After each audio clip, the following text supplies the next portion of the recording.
Jets versus Titans Week 4 recap. This was an incredible game. Now, I'm going to give you some of the players that we're going to look at on the Titans side of the football, on the Jets side of the ball, and then I'm going to tell you at the very end of today's show who I gave the MVP award to. But if you want to talk about an overtime thriller, the New York Jets get their first win of the season, 27-24 over the Tennessee Titans. Shout out to Robert Saleh getting his first victory as a head coach, and Zach Wilson as well. Now, this one was kind of an interesting story, bumpy ride for both teams. I do think that if you ask both head coaches, they would definitely say, hey, our guys didn't play their best football out there, especially for the Titans. When you talk about the overall biggest storyline, at least, I think one of the biggest storylines of this game from the Titans side of the ball, which we'll get into here in a second, but the first thing that I want to ask all y'all right now is, give me your thoughts, right? Because I'm on social media. I'm like, oh no, the Jets won this game. No, the Titans lost it. Well, you tell me what you think. If you think the New York Jets won this game, I want you to type NYJ.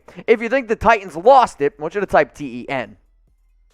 I personally believe that both of these things can be true. The Titans did not play a good football game, especially from their standards. However, the Jets started out slow, but you got to give a young team a lot of credit for bouncing back, and they went blow for blow with the Titans all the way into the fourth quarter, and then when it mattered the most in overtime, they came away with the win. So for that reason, I'm going to tip my cap. Now, in terms of did the Titans lose the game, I can kind of understand it. The one storyline that, I guess just say one, the two biggest things that people are going to be talking about are what's the latest health on Julio Jones and A.J. Brown.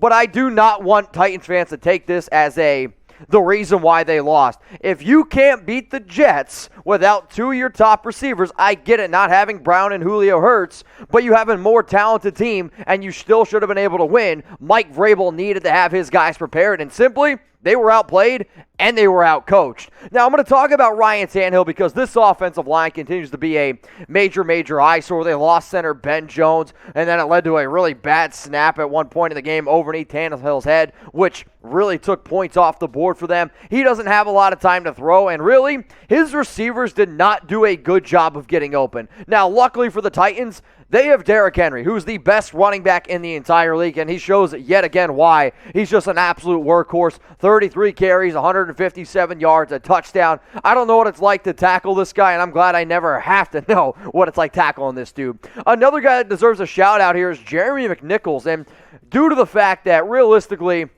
the only other receiver that had at least a little bit of hope was Josh Reynolds. McNichols got 12 targets. Ryan Tannehill was calling hike. There was guys in his face he needed to throw away right away. McNichols, 12 targets, 8 catches, 74 yards. That led the team. But again, they still should have been able to take care of the Jets. But I'm going to give my salute to Saleh and Wilson to be able to battle this one out. Because when you're a young rookie quarterback, when you've dealt with already the amount of hate, I'll say, towards him, having 2 touchdowns, 7 interceptions coming to this one. He throws an early pick, and everyone's like, oh no, here comes another Zach Wilson stinker. Credit to him and credit to this football team for making adjustments when it mattered. And throws for 297 yards, 2 touchdowns, gets his first victory. And I thought he played very well in the fourth and in overtime. His main running back, Michael Carter, the kid drafted this past year at a UNC, he really couldn't get much momentum going. 13 carries, 38 yards, and a touchdown. I'm going to put a lot of that also on the offensive line. I mean, the Jets in this one, I think they average like 2.6 yards per carry from all their running backs.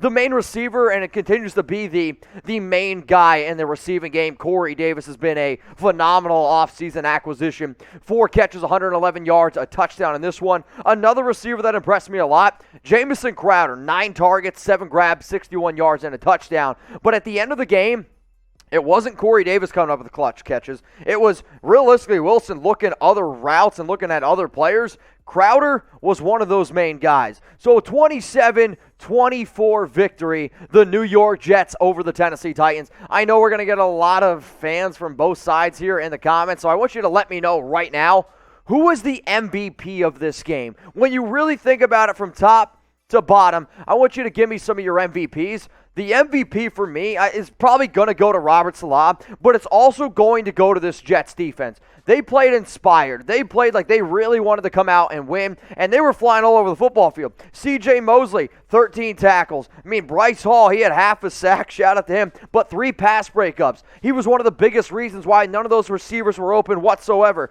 Quincy Williams, I thought, played well. Quentin Williams, he even stepped up. And then one more major shout-out, Bryce Huff. Those guys were flying all over the football field, so major shout-out to Saleh, major shout-out to the Jets. They got their first victory.